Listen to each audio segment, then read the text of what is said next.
तो चलिए सीधे रुख करेंगे हरदा का। प्रधानमंत्री नरेंद्र मोदी अपना संबोधन व्यक्त कर रहे हैं। चुनाव को लेकर एक अलग ही उत्साह है। हमारा हरदा तो देश और एमपी की हृदय स्थली है और हृदय से मिला आशीर्वाद कभी भी खाली नहीं जाता। ये क्षेत्र भी पूरे देश के सुर में सुर मिला रहा है। चाहे तमिलनाडु में जाओ, केरल में जाओ, जम्मू जाओ, असम जाओ, देश के हर कोने में एक ही सुर है और उस सुर में मध्य प्रदेश का भी सुर है। फिर एक बार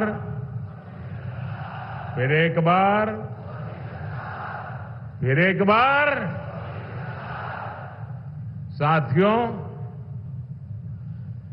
आज मोदी पहले जब भी आता था तो कुछ न कुछ लेकर के आता था, कुछ न कुछ देने के लिए आता था। कभी ये योजना, कभी वो योजना, कभी ये विकास का काम, कभी वो विकास का काम। आज मैं देने के लिए नहीं आया हूं, आज मैं आपसे कुछ मांगने के लिए आया हूं।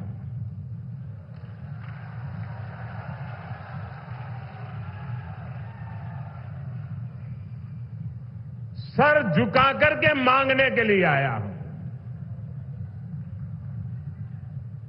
मेरे लिए नहीं,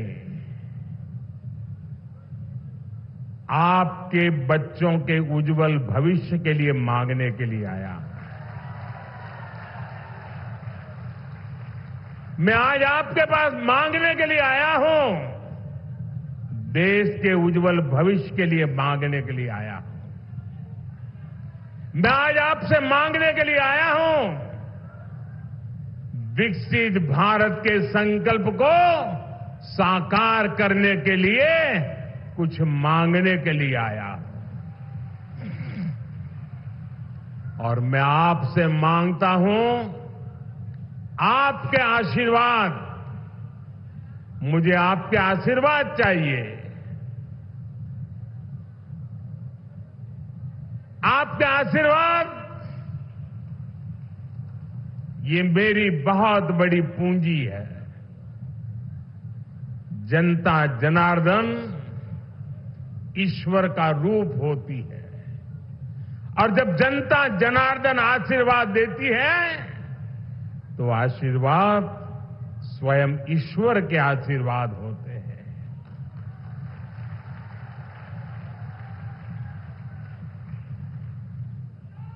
और यह आशीर्वाद देने का एक ही तरीका इन दिनों है कि आप कमल के निशान पर बटन दबा करके आपका आशीर्वाद मोदी को पहुंचाइए। पहुंचाएंगे, भारी मतदान करेंगे।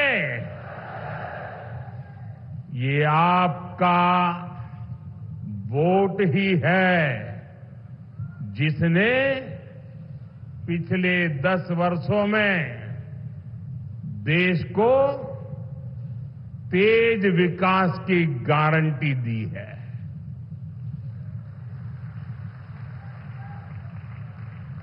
आपके एक वोट ने भारत को दुनिया की 5वीं सबसे बड़ी अर्थव्यवस्था बना दिया। आपको पता है ना, दुनिया में मैं जब आपने मुझे काम दिया उसके पहले हम 11 नंबर पे थे और इतने कम समय में हम 5 नंबर पर पहुंच गए। किसके कारण? किसके कारण? किसके कारण? किसके कारण? किसके कारण? अरे मोदी के कारण नहीं, आपके एक वोट के कारण हो गया ये आपके वोट की ताकत है। और मैं आज आपके वोट की ताकत का आपको साक्षात्कार कराने के लिए आया हूं। आपके एक वोट ने विदेशों में भारत का डंका बजा दिया। आपके एक वोट ने सीमा पर से हमें आंख दिखाने वाले दुश्मन के होश ठिकाने लगा दिए। और ये आपका ही एक वोट है जिसने अयोध्या में 500 साल के इंतजार के बाद रामलला को भव्य मंदिर में विराजमान कराया।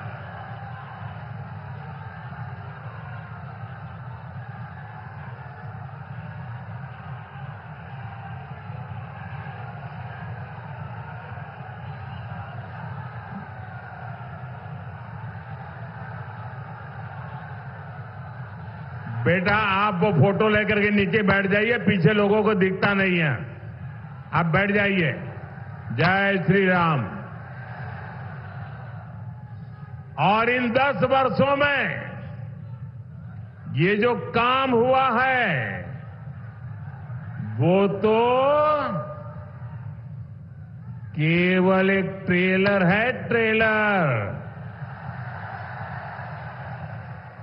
अभी तो मुझे देश को, मध्य प्रदेश को बहुत आगे लेकर के जाना है।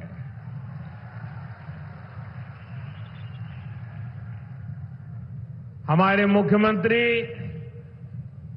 भाई मोहन यादव जी और उनकी पूरी टीम जब से सरकार संभाली है वो भी एमपी के विकास को और नई शक्ति से जुटे हुए हैं। साथियों, बैतूल देश की एकता, अखंडता के लिए अपने प्राणों की बाजी लगाने वाले वीरों की धरती है। आदिवासी क्रांतिकारी सरदार गंजन सिंह जी कोरको और सरदार विष्णु सिंह जी गौंड, उनके योगदान को कभी भी भुलाया नहीं जा सकता। लेकिन ये कांग्रेस ने कभी आदिवासी समाज के इस योगदान को स्वीकार ही नहीं किया। ये भाजपा है जिसने भगवान बिरसा मुंडा के जन्म दिवस को राष्ट्रीय जनजातीय गौरव दिवस घोषित किया।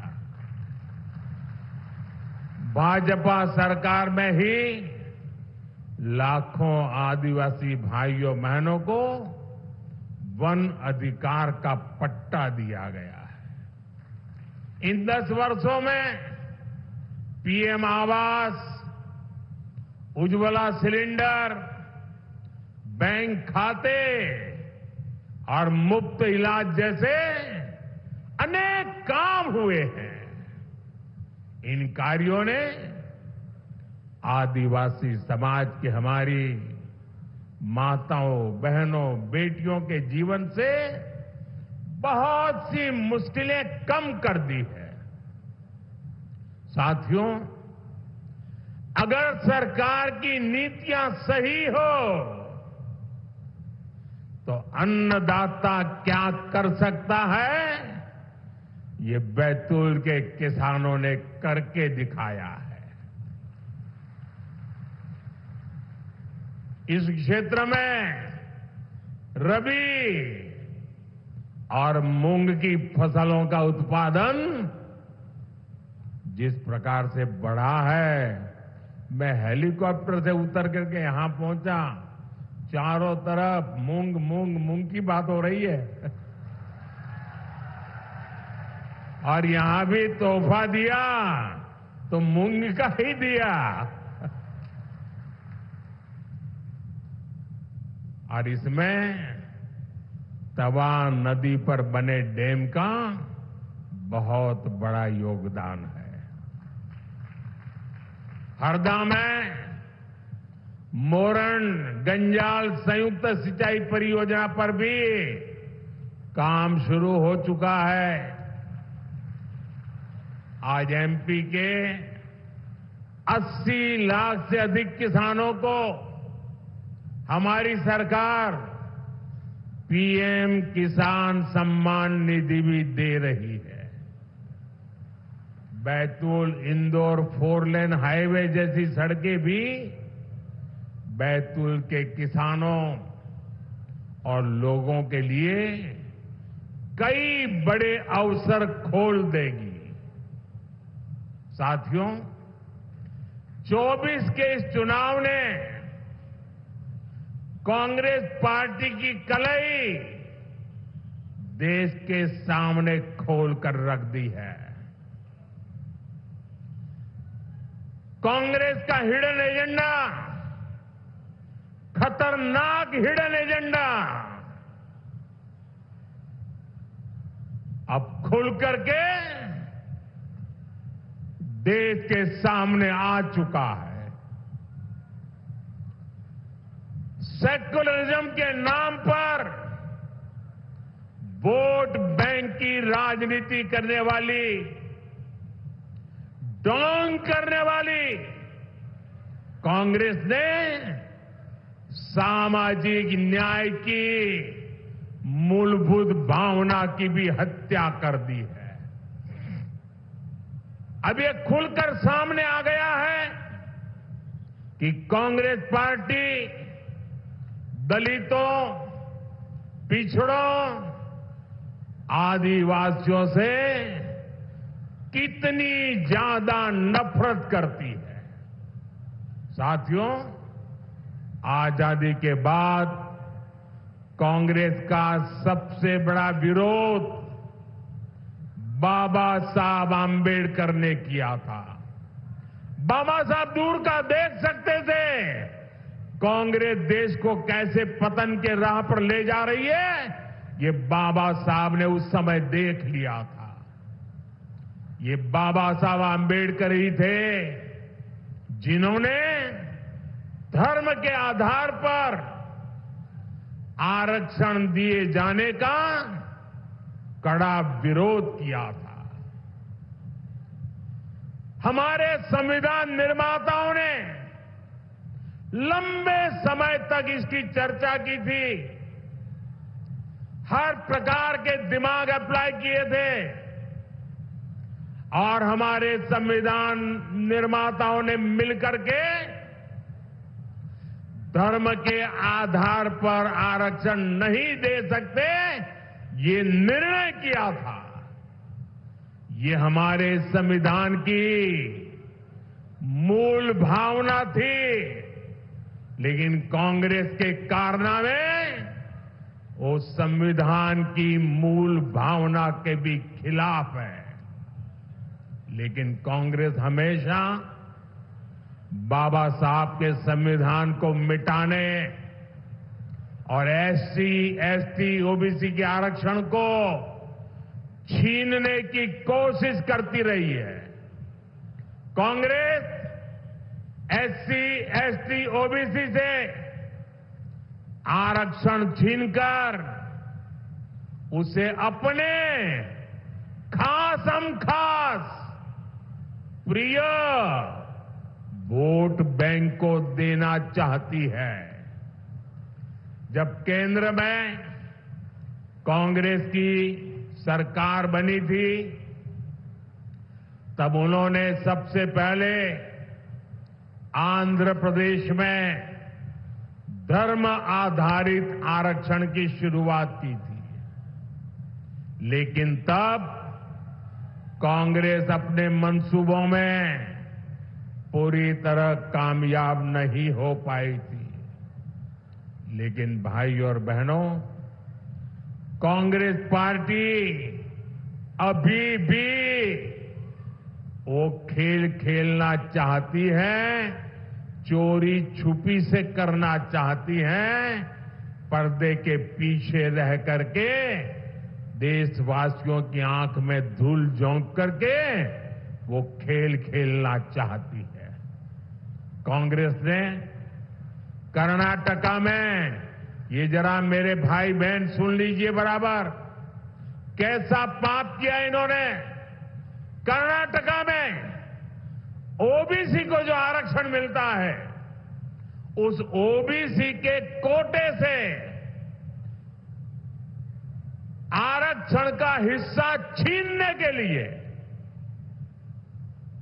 पिछले दरवाजे से चोरी करने के लिए उन्होंने कर्नाटका में जितने मुसलमान हैं, सभी मुसलमानों को ओबीसी बना दिया और ओबीसी के लिए मिला हुआ आरक्षण उसको छीनने का पक्का षड्यंत्र पूरा कर दिया।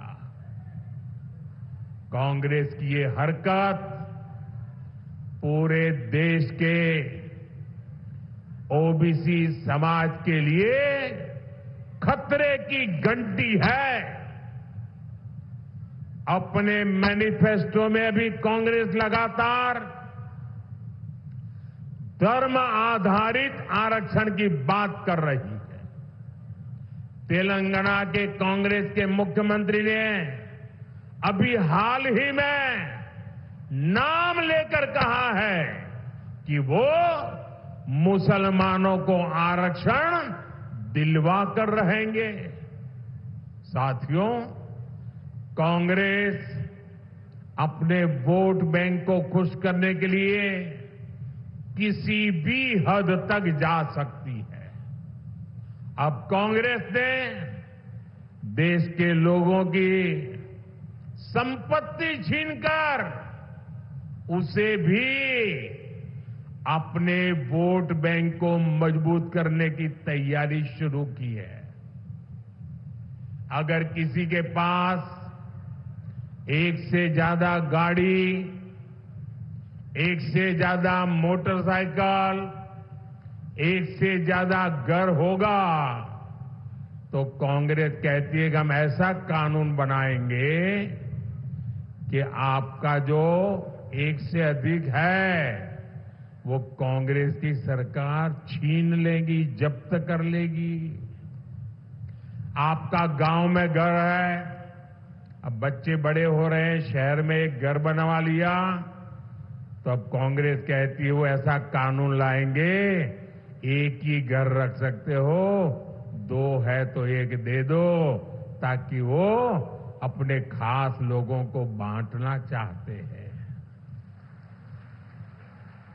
वो कहते हैं एक्सरे करेंगे, एक्सरे देश का, और देश की महिलाओं के पास कितने गहने हैं उसकी भी जांच कराई जाएगी।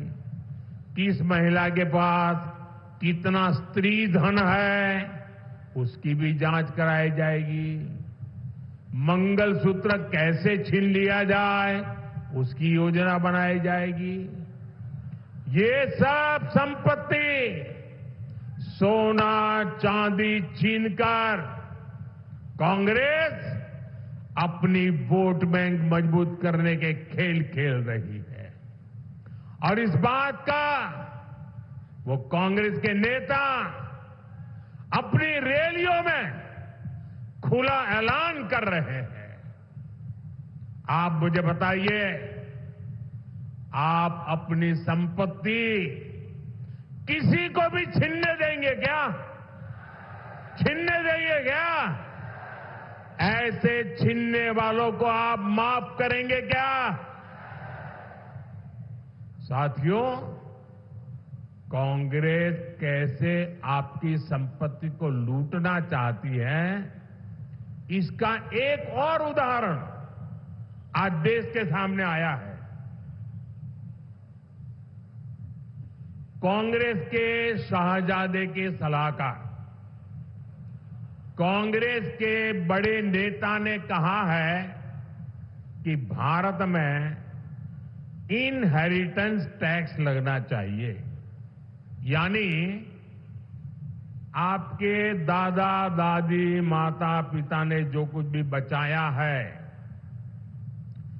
और उनके स्वर्गवास के बाद जो आपको मिलेगा उसमें से आधा कांग्रेस सरकार हड़प करना चाहती है। बताइए, आपके माता पिता ने जो मेहनत करके कमाई करके आपके लिए छोड़ा है वो उस पर आपका अधिकार है कि नहीं है? आपका अधिकार है कि नहीं है? ये आपके परिवार की मेहनत की कमाई है कि नहीं है? क्या आपको छीनना चाहे तो छीनने देंगे क्या? लेने देंगे क्या? क्या ऐसा सोचने वाली कांग्रेस को सत्ता में आने देंगे क्या? क्या उनके लिए लूट चलाने का रास्ता खोल देंगे क्या? भाइयों बहनों, ये सोच कैसी है? अरे हमारे देश में तो अलग संस्कार है, अलग संस्कृति है, और कांग्रेस के नेता इस बयान पर बवाल के बाद अब कांग्रेस झूठ बोल रही है। ये तो शाहजादे के सलाहकार की व्यक्तिगत राय है, लेकिन सच्चाई ये है कि साल 2011 में भी कांग्रेस ने इनहेरिटेंस टैक्स की वकालत की थी। कांग्रेस के तब के एक बड़े मंत्री ने प्लानिंग कमीशन में कहा था कि इनहेरिटेंस टैक्स का विचार किया जाए। विरासत पर टैक्स लगाने की कांग्रेस की पुरानी इच्छा से कांग्रेस इनकार नहीं कर सकती। साथियों, हमारे देश में मेहनत करके थोड़ा थोड़ा बचाकर आने वाली पीढ़ियों के लिए कुछ न कुछ संपत्ति छोड़कर जाने की परंपरा है। कितना ही गरीब क्यों ना हो, लेकिन दादा सोचेगा, दादी सोचेगी, नाना सोचेगा, नानी सोचेगी, एक आध अगर चीज है तो संभाल के रखती है कि मेरी पोती बड़ी होगी ना तो उसकी शादी में काम आएगा, मेरा नाती बड़ा हो जाएगा तो उसकी शादी में काम आ जाएगा। 20-20, 30-30 साल तक वो संभाल करके रखते हैं, मुसीबत के समय में भी निकाल करके खर्च नहीं करते हैं। क्यों? उनके मन में यही इच्छा रहती है कि जाऊं तो बच्चों के लिए कुछ छोड़ करके जाऊं। अब ये लोग कह रहे हैं अब जो छोड़ोगे ना उस पर आधा हिस्सा हमारा रहेगा। क्या आप ये मंजूर कर सकते हैं? ऐसी कांग्रेस को मध्य प्रदेश में पैर रखने देंगे क्या? हिंदुस्तान में पैर रखने देंगे क्या? भाइयों बहनों, मुझे तो साफ दिखता है कांग्रेस का मंत्र है, आप भी ये मंत्र याद रखना कांग्रेस का, और घर घर जाके बताना ये क्या मंत्र है कांग्रेस का। कांग्रेस का मंत्र है कांग्रेस की लूट, जिंदगी के साथ भी लूट और जिंदगी के बाद भी लूट। जिंदगी के साथ भी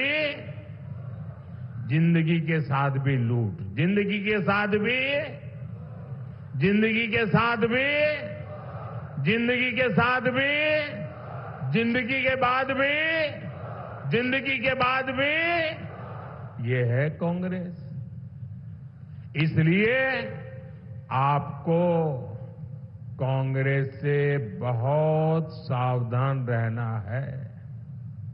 साथियों, आज जब देश 25 साल के लक्ष्यों पर काम कर रहा है, अगले 5 साल का रोड मैप बना रहा है और सरकार में आने के बाद पहले 100 दिन के निर्णयों पर काम हो रहा है, तो इंडी गठबंधन वाले भी अपनी डफली, अपना राग आलाप रहे हैं। आपको ये सुनकर हंसी भी आ जाएगी और डर भी लगेगा। कुछ मीडिया रिपोर्ट्स में आया है कि इंडी गठबंधन वालों में चर्चा चल रही है, क्योंकि मोदी बार बार पूछता है कि बताओ भाई, इतना बड़ा देश किसको सुपुर्द करें? नाम तो बताना चाहिए ना भाई। आप बिना नाम इतना बड़ा देश किसी को सुपुर्द कर सकते हो क्या? ये लोग नाम बताने को तैयार नहीं है। ये लोग तो बता दिए भाई मोदी है, बताओ आपको देना है तो ये मोदी है, दीजिए। कहा कि नहीं कहा? आपके सामने नाम है ना, दूसरी तरफ नाम ही नहीं है। इतना बड़ा देश किसको देना, इसका देश को पता होना चाहिए कि नहीं होना चाहिए? जरा बोलो ना, पता होना चाहिए कि नहीं होना चाहिए? आपको पता है वो किसको देना चाहते हैं? पता है किसी को? तो ऐसा अंधेरे में हम तीर मार सकते हैं क्या? यहां तो साफ साफ है, 10 साल का अनुभव है, मोदी आपके सामने है और सब लोगों ने कहा है कि भाई मोदी हमारा उम्मीदवार है।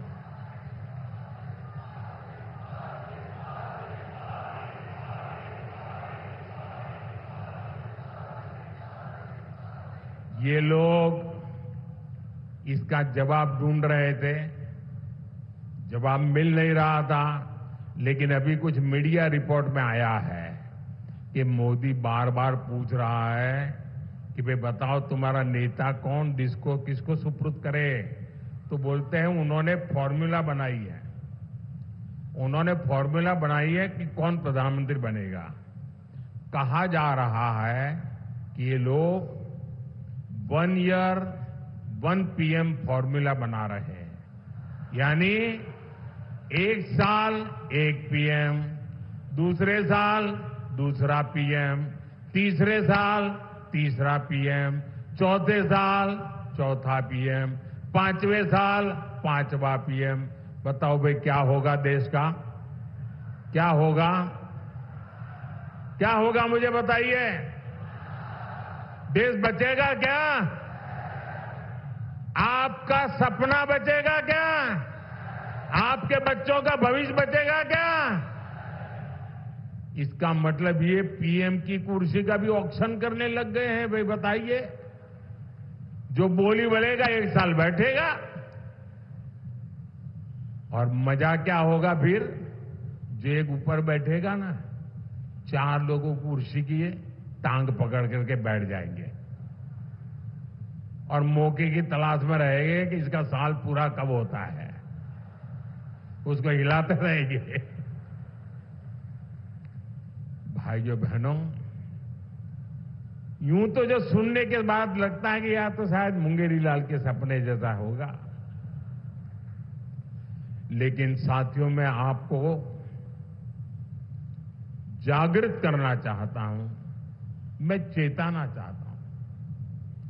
ये मुंगेरी लाल के हसीन सपने कहावत कह करके सो जाने वाला मुद्दा नहीं है। ये बहुत डरावना खेल है। ये देश को तबाह करने वाला खेल है। ये सपना हसीन नहीं है, ये आपके सपनों को चूर चूर करने वाला खेल है दोस्तों। और इसलिए जाग जाइए, चेत जाइए, आपके वोट की ताकत समझिए। मेरे प्यारे भाइयों बहनों, देश को बचाने के लिए आप आगे आइए।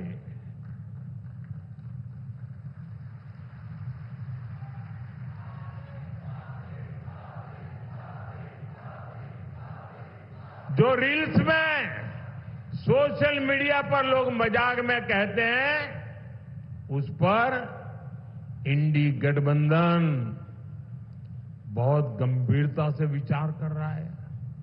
आप मुझे बताइए, आप इस 1 साल 1 पीएम वाले फॉर्मूले से सहमत है क्या?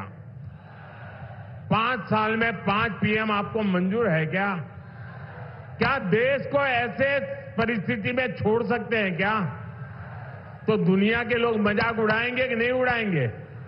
तो दुनिया में देश का जो आज नाम बना है वो धड़ाक से नीचे आएगा कि नहीं आएगा?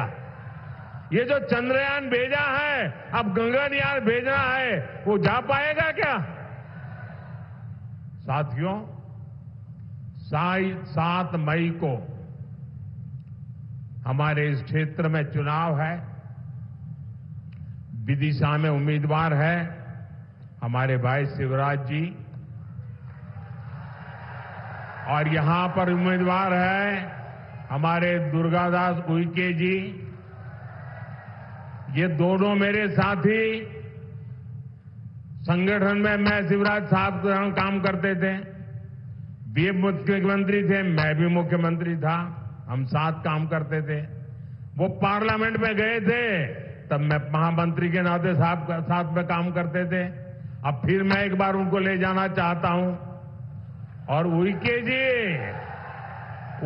जी पार्लियामेंट में मेरे बहुत अच्छे साथी रहे जी। मेरे हर छोटे मोटे कामों की चिंता ये हमारे दुर्गादास जी करते थे। इन दोनों को भारी मतों से जीताना है, और बड़ी संख्या में आप जिता करके जब उनको वोट देते हैं ना, वो मोदी को शक्ति देता है। जब हम उनको वोट देते हैं तो वोट मोदी को पहुंचता है। और इसलिए मोदी को मजबूत बनाने के लिए आप मतदान करें, और इसके लिए ज्यादा से ज्यादा मतदान होना चाहिए। कराओगे? घर घर जाओगे? मतदाताओं को मिलोगे? मतदान कराने के लिए कहोगे? उनको कहना आपका मतदान मोदी के लिए आशीर्वाद है, कहोगे? आपका मतदान मोदी के लिए आशीर्वाद है, कहोगे? पोलिंग बूथ जीतोगे? मेरा एक और अनुरोध है, करोगे? करोगे? बहुत लोग हैं जो यहां नहीं आए। जब मैं संगठन का काम करता था तो और नीचे तक जाता था, लोगों को राम राम करके आता था। लेकिन अब जा नहीं पाता हूं, देश भर में दौड़ना पड़ता है, तो बहुत कम लोगों को मिल पाता हूं। लाखों लोग रह जाते हैं। लेकिन आप मेरे अपने हैं, तो एक काम बताऊं मैं आपको, आप करोगे?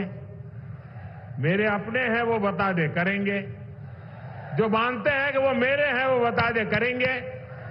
पक्का करेंगे?